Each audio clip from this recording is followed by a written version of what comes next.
Ini bulan ini kazanay manarang-aranewi.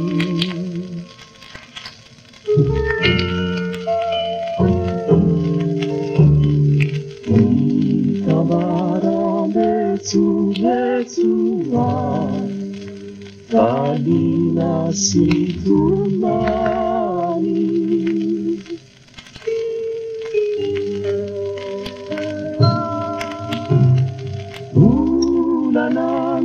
Unanamichanga ewa maravara telinai.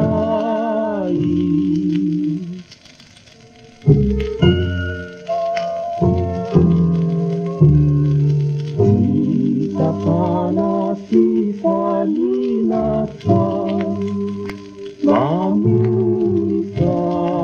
mamulitawiyana.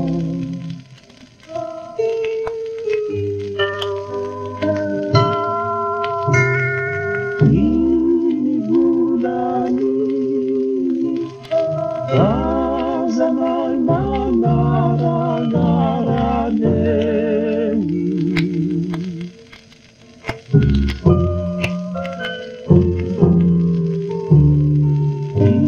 Ikabarang betu-betuan tadi nasi tumani.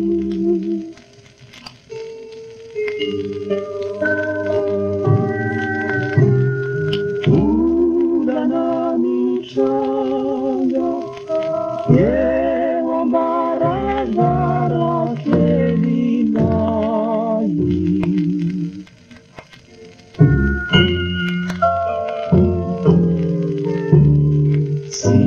Sitafana fifalinata mamulitawiyana.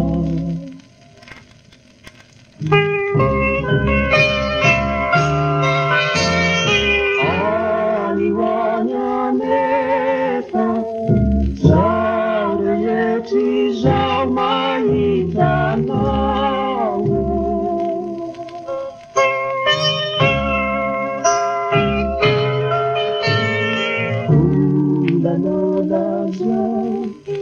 Lazao bani yetu mitandao.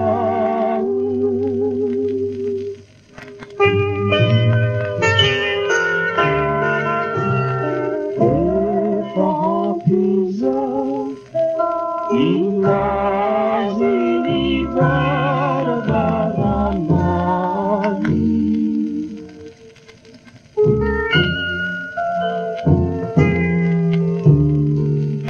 Adedalu mazinetuni uri masuk kelinai.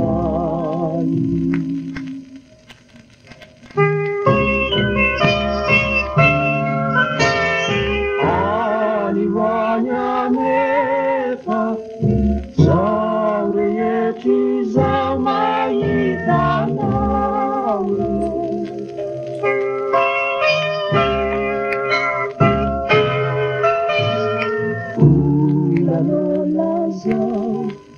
Lazao bani yetu mitandao.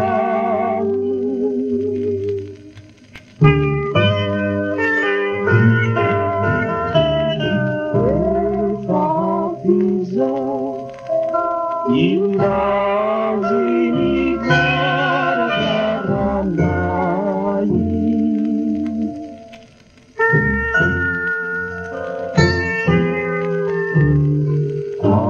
Adedalu mazinetuni